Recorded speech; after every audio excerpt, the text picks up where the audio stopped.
계시록 별론 중거 네 번째 시간입니다. 오늘 계시록 1장 4절부터 20절을 통하여 셈의 하나님에 대해서, 그리스도의 완전 역사에 대해서, 휴거에 대해서, 일곱 분석들에 대해서, 그 일곱 별에 대해서 변론해 보도록 하겠습니다. 먼저 1장 4절입니다. 요한은 아시아에 있는 일곱 교회의 편지하노니 이제도 계시고 전에도 계시고 장자로 오시리와 그 보좌 앞에 있는 일곱 영과, 여기서는 아시아에 있는 일곱 교회에 편지한다 이렇게 말씀했는데, 아시아라는 말씀이 중요한 의미가 있죠. 아시아라는 것은 셈의 하나님을 뜻했습니다. 창세기 9장 26절 27절에 보면 하나님은 셈의 하나님이다 그랬죠. 그래서 성경 자체도 또 인간의 종말의 역사도 아시아 중심으로 쓰여졌고, 아시아 중심으로 역사가 있을 것을 얘기했습니다.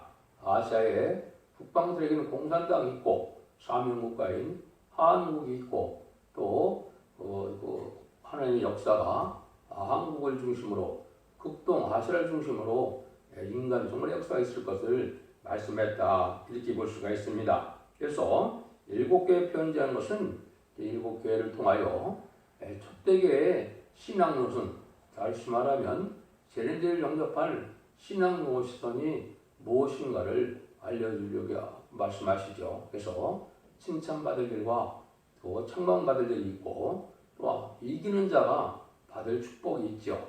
이기는 자가 받을 축복은 에덴 동산의 축복이다 이렇게 볼 수 있는데, 에덴 동산에서도 왕권 받을 축복이다 이런 내용들이 다 일곱 교회 이기는 자의 준 복으로 묘사가 되어 있다 이렇게 보시면 됩니다. 또 일곱 교회를 통하여 인간 종말에 첫대 교회가 어떻게 나오느냐 이 비밀도 거기에 있다 이렇게 볼 수가 있겠죠. 그 내용들을 이제 우리가 살펴볼 수가 있습니다. 그래서 이것은 이제 극서인 육조 이스라엘 백성들이 거기서 예수 그리스도가 십자가에 못 박혀 돌아가심으로 천국 복음이 시작됐지만은 극동인 아시아에서 말세 사명자가 또 말세 또 선지과가 인간 종말의 역사가 북동 지방인 한국부터 이루어질 것을 또한 보여주는 것이다 이렇게 볼 수 있습니다. 이것이 하나님의 예정된 섭리고 하나님의 경륜이 이뤄가는 과정이 그렇게 되어 있다는 것을 여러 가지로 제가 증명을 해드렸죠. 예수님의 무화과나무의 비유를 통해서도 육적 이스라엘 백성들이 이 사명을 감당할 수가 없고, 왜? 십자가에 못 박혀 죽이는 죄를 졌기 때문에 그렇죠. 그래서 그 나라를 빼앗기고 열매 맺는 다른 백성이 갖는다고 했는데, 이것이 1948년 8월 15일에 우리나라가 선지국가로 세임을 받은 것이다. 그렇게 이제 증명을 해드렸는데요. 이것이 이제 일곱 개를 통하여 우리가 알려주고자 하는 그런 말씀이다. 이렇게 볼 수가 있습니다. 그다음에 거기 뭐가 또 말씀을 했습니까? 이제 일곱 개의 편전원이 이제 전을 하시고, 이제 그 장터로 오시리와 그 보좌 앞에 있는 일곱 영과 그랬죠. 보좌 앞에 일곱 영이 있다 이렇게 얘기를 했습니다. 지금까지 만민에게 보여주는 성령의 역사는 이제 일곱 가지 역사로 이제 역사를 해왔다는 것을 우리가 알 수가 있습니다. 성령의 역사가 우리 사도행전 2장을 보시면 은혜 시대 일곱 영의 역사는 빛으로 나타나기도 하고, 바람으로 나타나기도 하고, 불로 나타나기도 하고, 소리로 나타나기도 하고, 기름으로 나타나기도 하고, 비둘기로 나타나기도 하고, 생수로 나타나기도 하고, 이 일곱 가지로 역사를 했는데, 여기서 말하는 일곱 영은 그러한 일곱 가지의 성령의 역사를 뜻한 것이 아니고, 인간 영혼에 완전 그 성령의 역사가 있을 걸 얘기한 겁니다. 그래서 그것은 이사야 11장 2절 3절에 보면 지혜, 총명, 모략, 재능, 지식, 경애, 판단 이러한 신을 받게 될 것을 했는데, 이것은 이마에 인을 맞아야만 이 일곱 영을 받게 되고, 이 인을 맞아야만 또 변할 수 있는 재림들을 영접할 수 있는 은혜를 받게 된다 이 말입니다. 막연히 믿음이 좋으면 호랑이 들릴만 한다는 말이 맞지 않고, 일곱 영의 역사가 이렇게 구체적으로 와서 변화 성찰할 수 있는 몸이 된다는 사실도 또한 알아야 될 것입니다. 5절 6절입니다. 또 충성된 증인으로 죽은 자들 가운데서 먼저 나시고 땅의 임금들의 머리가 되신 예수 그리스도로 말미암아 은혜와 평강이 너에게 있기를 원하노라. 우리를 사랑하사 그의 피로 우리 죄에서 우리를 해방하시고 그 아버지 하나님을 위하여 우리를 나라와 제사장으로 삼으시는 그에게 영광과 능력이 세세토록 있기를 원하노라. 여기 이제 예수님의 완전 역사에 대해서 지금 말씀하시는데, 예수님이 먼저 충성된 증인이다 그랬죠. 죽은 자들 가운데서 먼저 살아나신 분이다. 그것은 예수님 자체가 이제는 자신이 완전해서 믿음의 대상이 되는 메시아의 자격을 갖추는 역사가 있을 것을 얘기하는데, 그 일들이 어떻게 이루어졌다고요? 충성된 증인의 삶을 살기 때문에 이루어진 것은, 그래서 만왕의 왕이 되시는 왕권을 받게 됐죠. 이것이 예수님의 첫째, 이제는 우리의 믿음의 대상이 되는 구세주가 되는 그러한 역사가 있었다. 이것은 하나님의 법에 죽기까지 순종함으로 만왕이 돼서 친히 하늘과 땅의 권세를 다 가진 분이 되어서 우리의 믿음의 대상이 되는 것을 우리가 볼 수가 있습니다. 그러면 주님께서는 자신이 완전해지고 또 남을 완전케 하는 역사는 어떻게 나타납니까? 성신을 받게 함으로 남을 완전케 합니다. 그래서 우리도 충성과 지지를 다하면 예수님처럼 왕권도 받을 수 있고, 또 예수님을 바로 믿으면 성령을 받아서 하나님의 백성도 될 수 있는 이런 역사는 오직 예수 그리스도만 할 수 있는데, 예수 그리스도가 무슨 권한이 있나요? 성령을 보내주는 권한이 있죠.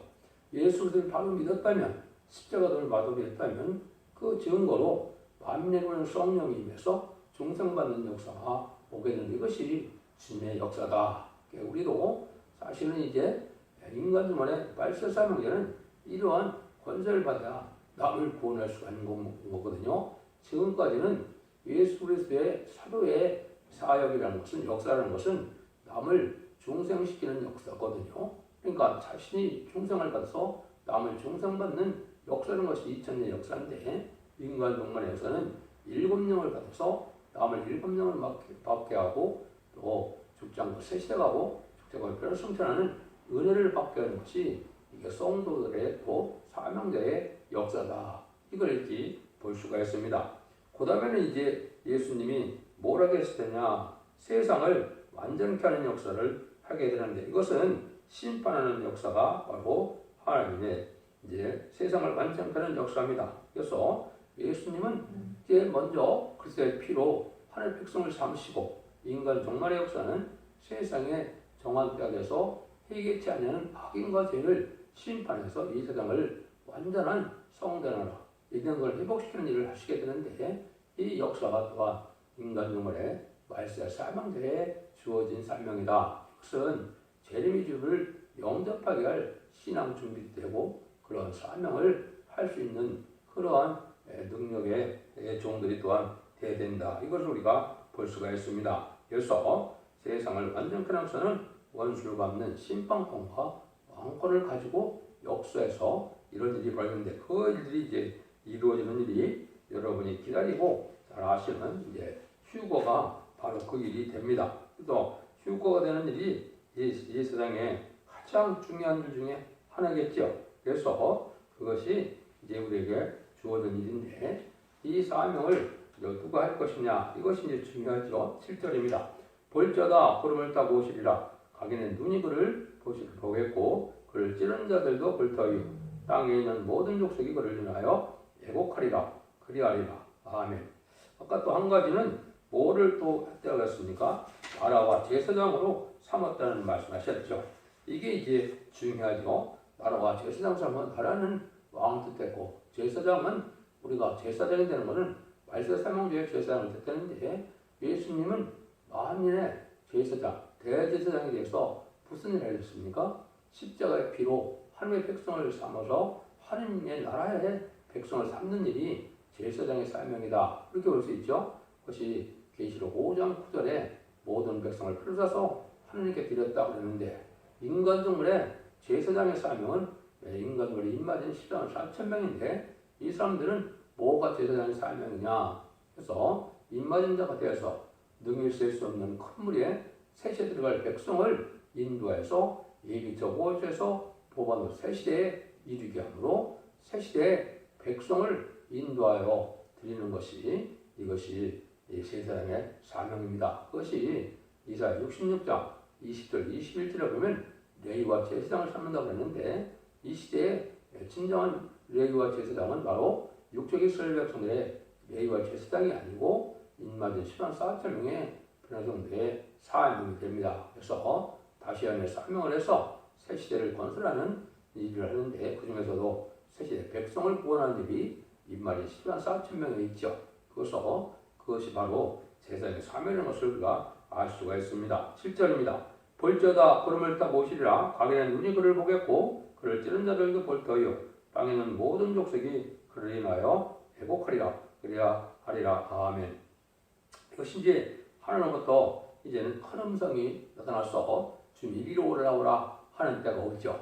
이것이 이제 1300년의 역사가 끝나고 난 다음에 사명을 다하게 되면 비록 11장이 이제 나오죠. 이제 3일 동안 죽은 자같이 쓰러졌다가 변화를 승천하는 역사가 나타나는데 이게 이제 휴거인데 이것도 계속해서 휴거의 비밀을 알지 못하죠. 그냥 막연히 믿음이 좋은 자들이 다 들림받는다 하는데 그것이 참으로 어리석은 믿음입니다. 그래서 이 휴거는 우리가 반드시 받아야 될 은혜가 있고 반드시 하나님께 인정받아야 될 그런 신앙이 있어야만 휴거가 되는 것이지 그냥 휴거가 되는 것이 아닙니다. 먼저는 이제 가장 중요한 것 중에 아까 기본이 뭐냐? 얘는 피와 말씀으로 이기는 자가 돼야 된다 이 말입니다. 이기는 자의 비밀도 아는 자가 세상에는 없다고 생각이 드는데요. 피와 말씀으로 이기는데 피는 예수의 보혈 공로를 믿음으로 내가 영원을 받은 것을 얘기해서 얘는 내가 죽어도 이제 지옥에 가지 않고 천국에 가는 백성된 자를 뜻했고 말씀으로 이기는 것은 완전 변론을 이루는 종이 심플한 타란틀로 완전 변론을 이루는 종은 완전 영감을 받아서 예언서의 계시를 하나님의 뜻대로 완전히 말씀을 체계적으로 전할 수 있을 때 마귀 참소권이 소멸되게 됩니다. 마귀 참소권이 소멸되는 종의 변론을 듣고 그 변론에 순종하여 이제는 충성하기를 위하여 예언의 말씀을 지키고 해결할 때 원자 사원들을 해결받는 역사가 와야만 이기는 자의 가운데 들어가거든요. 이기는 자들은 결국은 입맞은 14만 4천 명이 돼서 이것은 하나님께 인정받은 종이 되어서 하나님의 영을 받아서 아까 7명이 있었다고 그랬죠. 보좌 앞에 그 영을 받음으로 입맞은 14만 4천 명만이 변화 성천할 수 있는 자격을 얻게 돼서 변화 성천하게 되는 것입니다. 때로 왔을 때는 지금으로 본다면 이제 한 2024년 정도가 이제 주님이 공중강림하시는 때가 아닌가 이렇게 생각할 수 있는데 이것은 예언이 성취되는 과정을 통해서 짐작되는 것이고 때와 기회는 하나님께서 하시는 거니까 정확한 날과 시간은 모르지만은 우리가 모든 것이 성취된 과정을 봐서 그렇게 우리가 알 수가 있다. 그래서 이기는 자가 돼서 또 거기에 입맞는 자가 되고 입맞는 자가 돼서 원죄와 자문제를 해결받아서 이제는 중심성료를 받고 또 원죄와 자문제 해결받아서 죄와 상관하는 몸이 되고 죄과를 떠나는 몸이 돼야만 들림받은 종이 된다 이렇게 볼 수 있죠.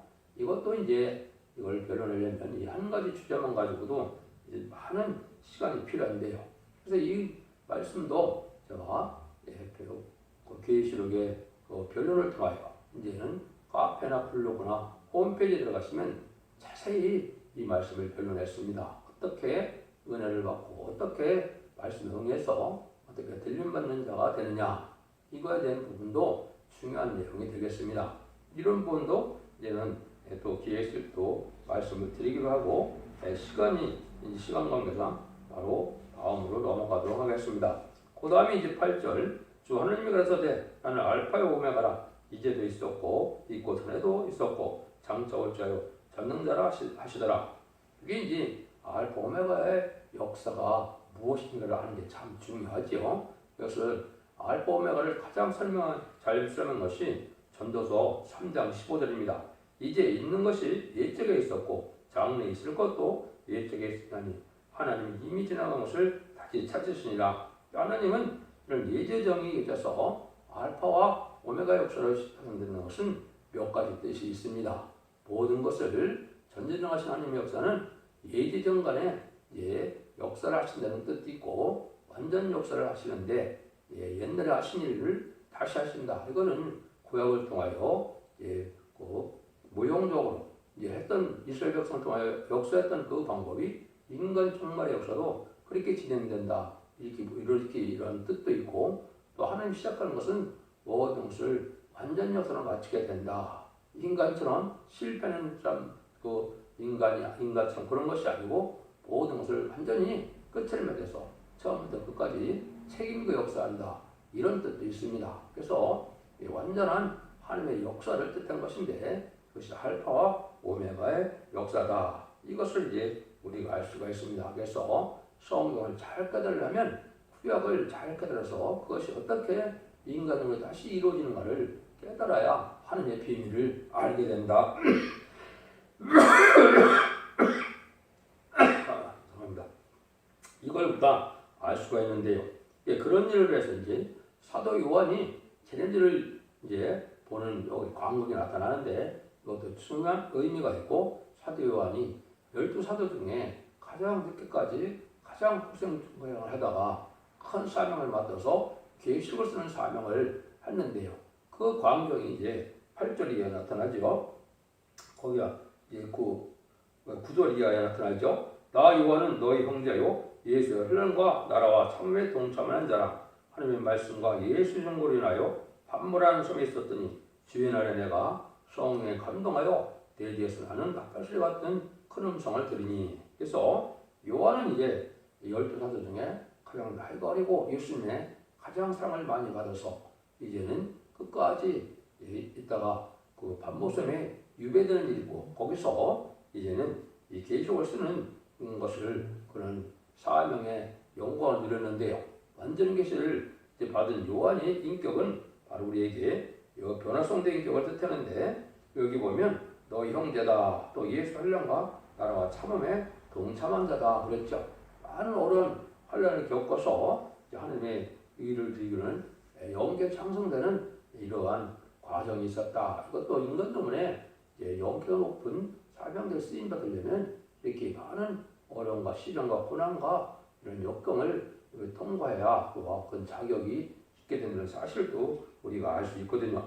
참회에 동참한 것도 가장 예수의 그리스도의 고난에 동참하는 이런 일. 그래서 사도 요한은 십자가 밑에까지가 유일한 사도죠. 예수님이 십자가 밑에 들어가시는 날까지 다 이루었다. 그러한 구원의 완성까지 복된 분이 바로 사도 요한인데, 이것이 또한 이 시대에 필요한 사명감이 투철해서 끝까지 참고 끝까지 하나님의 의를 해나갈 것을 보여주는데, 디모데후서 2장 12절에 보면 참으면 우리 또한 함께 왕노릇 할 것이요 우리가 주를 부인하면 주도 우리를 부인할 것이라. 그래서 참으면 왕노릇 한다 했죠.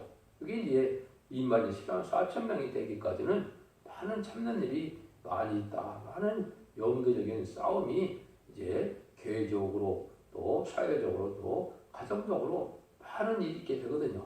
이런 일들을 다 참고 이겨나는 종이 또 입맞은 종이 된다. 이렇게도 볼 수가 있습니다. 그다음에는 여기에 성령이 감동을 해서 하나님의 뜻을 전할 수 있는 자격이 있었다. 그래서 주의 날에 성령이 감동했다 그랬죠. 그래서 인간 종말에서 사명자는 두 가지 은혜를 받아야 되죠. 첫 번째는 성령 충만함을 받는 거하고, 두 번째는 말씀 충만. 모든 말씀을 하나님의 뜻대로 성령의 증가하신 말씀을 잘 깨달아야 하나님의 사명을 감당할 수 있거든요. 이것이 사도 요한의 인격을 통하여 우리도 인간 종말에 이제는 말씀의 사명자의 인격이 무엇인가를 우리가 알 수가 있습니다. 그러면은 이런 일의 역사가 보면 주의 날에 그랬죠. 주의 날은 이거는 예수님이 부활 성찬 주일날을 뜻한 겁니다. 이거는 육적 이스라엘 백성들은 안식일을 지키지만은 기독교는 예수님이 사함의 권세를 이기고 부활하신 날이 주를 지키는 것이고, 이게 성경적으로 옳은 일인데 일부 교단이나 일부 교회에서는 또 안식을 지켜야 된다는 것은 잘못 알고 있는 것입니다. 안식일의 개념과 주일의 개념은 이것도 중요한 의미가 있는데, 우리에게는 사망의 권세에게는 주님을 믿는 날, 주님 부활 승천한 날을 하나님을 섬기는 날을 하는 것이 성경적으로 더 옳은 일이라는 사실도 또 아셔야 됩니다. 이걸 11절에 보면 가로되 너 보는 것을 책에 써서 입에서 손모나 오가모 두 아들이라 사대 빌레델비아 여라비아 7개에 보내라 하시기로. 그래서 7개의 편지를 보내는 것 통해서 아까 쟤네들 영접할 신앙 노선은 어떤 노선이어야 되느냐, 쟤네들 영접할 교회는 어떤 교회냐, 이것이 이제 첫대 교회라는 사실을 알 수가 있는데, 그것이 이제 다음에 또 이 12절에 나오죠. 몸을 돌이켜 나더러 바른 음성을 알아보려고 하여 돌이킬 때 7 금쪽들을 봤는데 촛대서에 인자 같은 이가 발에 끌리는 옷을 입고 가슴에 금틀을 띠고 그 머리에 털의 희지가 흰 양털과 같고 그 눈 같으며 그의 눈은 불꽃 같고 그의 발은 풀무에 달려난 빛난 주석 같고 그의 음성은 많은 물새와도 같으며 그 오른손에 7뼈리 있고 그 입에서 잘 날성검이 나오고 그 얼굴은 해가 힘있게 비치는 것 같더라. 참 중요한 일이죠. 그래서 제리매주를 오시는 모습을 좀 자주 많이 봤는데, 여기 보니까 7 금토대 사이에 다니신다 그랬죠. 이게 이제 큰 비밀이 있습니다. 그래서 금토 때는 이제는 무엇이냐, 마지막 첫 때를 텐데 금은 그 뭐를 뜻했느냐, 스가랴 4장에 보면 순금등대라는 말이 나타납니다. 그것은 인간 영혼에 부패된 재난에서 새로운 하나님이 완전 역사할 재난을 세우게 되는데, 옛날에는 이제 솔로몬 성전이 무너진 데에서 그것을 다시 바벨론 포로 70년 후에 복구한 것이 이제 스룹바벨 성전인데, 그런 성전이 다시 나타날 걸 보여준 것인데, 이건 인간 영혼의 7년 완전 역사로 변호성들이 이끄는 재단이 있을 것을 얘기한 겁니다. 그것이 스가랴 4장 1절이죠. 4장 전체가 인간이 필요한 4.1km 정도를 이끄는 순금등대 재단에 대해서 말씀하거든요.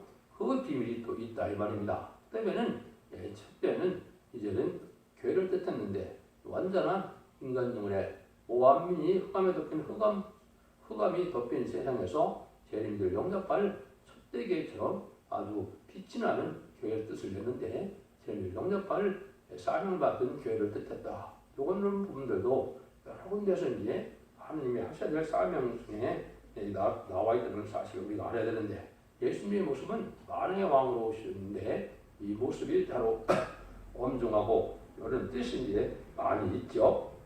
그래서 다 설명하기가 뭐한데, 인자 같은 이라 같은 게 예수님을 뜻하는데 발에 끌리신 옷을 입었다, 세마푸다 이렇게 얘기하죠. 그다음에 가슴에 검티를 띠고, 이것은 왕권을 상징한다 이렇게 볼 수 있죠. 머리와 털의 희기가 흰 양털 같고, 근데 이것은 아주 완전 속죄, 죄 자체가 없는 분이지만은 영접할 종들도 변화를 섭할 종들도 완전히 죄가 없어진 것을 또한 보여준 것이다. 눈은 불꽃 같고, 이것은 통찰력이 빠짐이 없다 이거죠. 모든 것을 실수할 수 있는 그런 분이 아니고 모든 걸 완전히 볼 수 있는 그런 종이고 그런 분이고, 그 발은 품에 달려난 빛난 주석과 같다. 이것은 천하 무적의 천상천하의 만왕의 왕으로서 이제는 세상 권세 마귀 권세는 당할 수가 없지요. 이러한 예수님이 제림에주로 나왔던 것을 우리가 볼 수가 있습니다. 그런데 오른손에는 7별이 있다 그랬죠. 이게 또한 중요한 인물이가 있습니다. 7별의 뜻은 뭐가 7별이냐?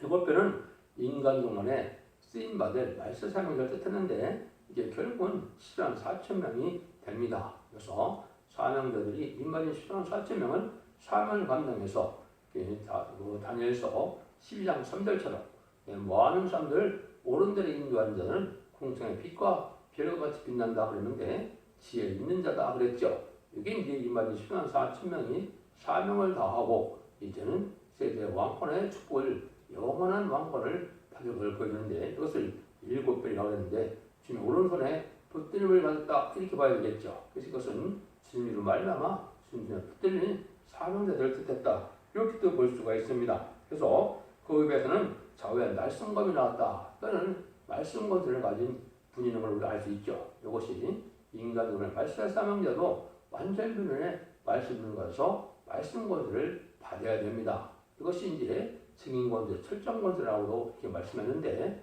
이것은 입맞은 자 14만 4천 명의 변성도가 받는 이러한 권세고, 이것을 일으킬 성부적인 종이 또한 예수님이 이제 계시록 2장 26절에서 28절처럼 철장 권세를 주신다. 하나님께서 받은 철저한 권세를 주님께서 다시 말세 사명자에게 주는데 거기는 이기는 자와 끝까지 지키는 자라고 그랬죠.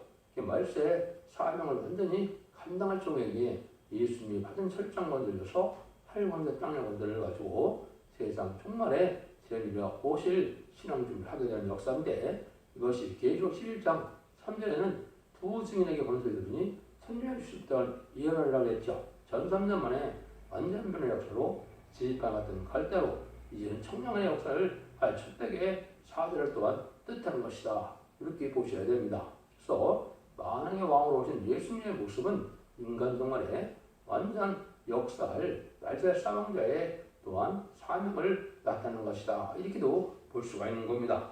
이걸 알아야 이제는 이기는 자가 돼서 입만든 14만 4천 명의 이기는 자의 역할을 나타내는데 이기는 것은 각자 이길 수가 없고 입맞은 인의 권세를 가진 이 완전변에 이른 종이 마귀 참소권을 소멸시킬 만한 변을 할 수 있는 종의 반열에 들어가야만 이제는 말씀을 듣고 변론의 말씀을 듣고 회개하고 지킴으로 원죄 자문들을 해결해서 입맞는 역사가 와야만 이기는 재판에 들어가고 그 숫자는 정확히 10만 4천 명 되는 것을 계시록 7장 2절 3절 4절에 말씀을 했죠. 그것도 전 3년 만에 37개월 동안 입맞은 변화 성도가 나오게 되어 있는데 그 일들을 우리가 이 말씀을 통해서 알 수가 있고 그 구체적인 일은 이제 계속 11장에서 진행이 되게 되어 있죠.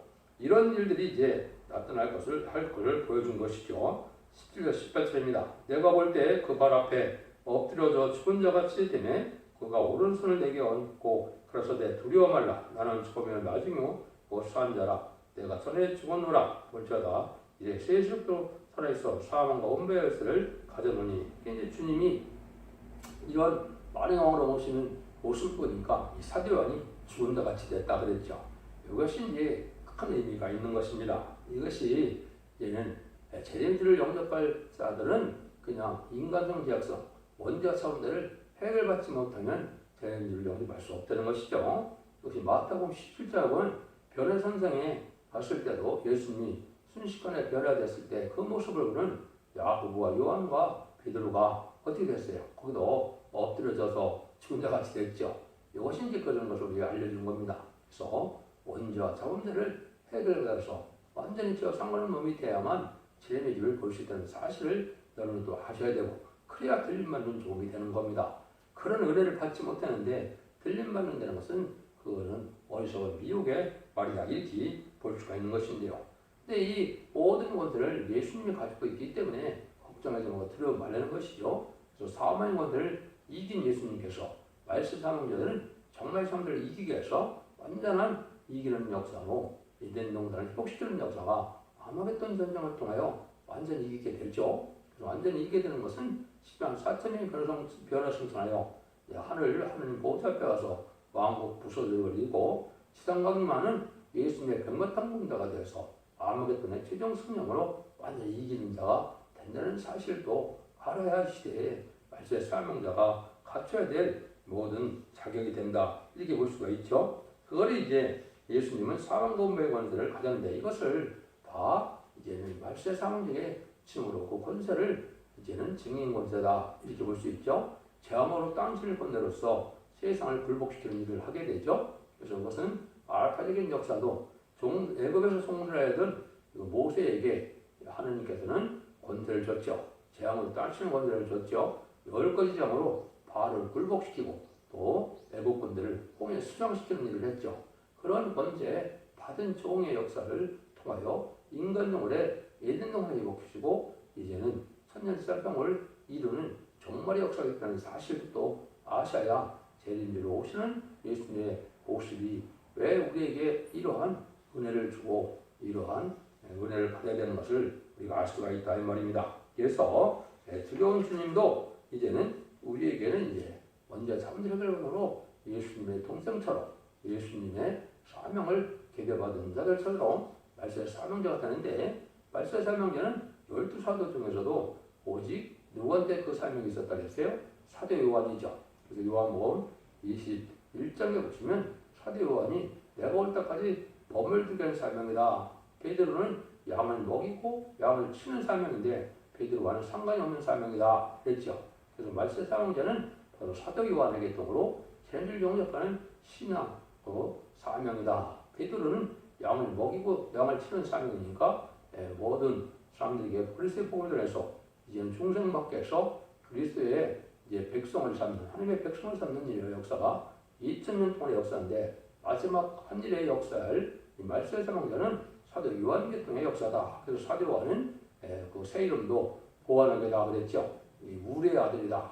심판주 역사를 뜻했죠. 심판주의 역사를 대신할 사명이 사도 요한이 있고 그 사도 요한의 사명의 기대자들이 바로 인간인 10만 4천 명의 사명자들이다. 이렇게 보시면 정확히 깨닫는 겁니다. 그러니까 이런 일들이 그냥 되는 것이 아니기 때문에 29절, 20절에 보면 그러면 네 본 것과 이에 있는 일과 장차될 일을 기록하라. 네 본 것을 내 오른손에 7별과 7 비밀과 7별의 비밀과 7 금텟대라. 7별은 7교의 사자요 7 텟대는 7교회라. 이렇게 나와 있죠. 그것이 이제 사도 요한이 이제 쟤네들을 영접할 신앙을 알게 하는 것을 기록하는 사명이 있었다 그랬죠. 그래서 본 것이다 그랬죠. 그래서 그것은 예수님의 인성과 신성을 보고 구원의 완성을 보여주신 일을 증거했다. 그리고 우리가 그대를 믿었을 때 예수는 그들을 영접하는 일이 있게 된다. 이제 있는 일은 7교회에 대한 편지를 통하여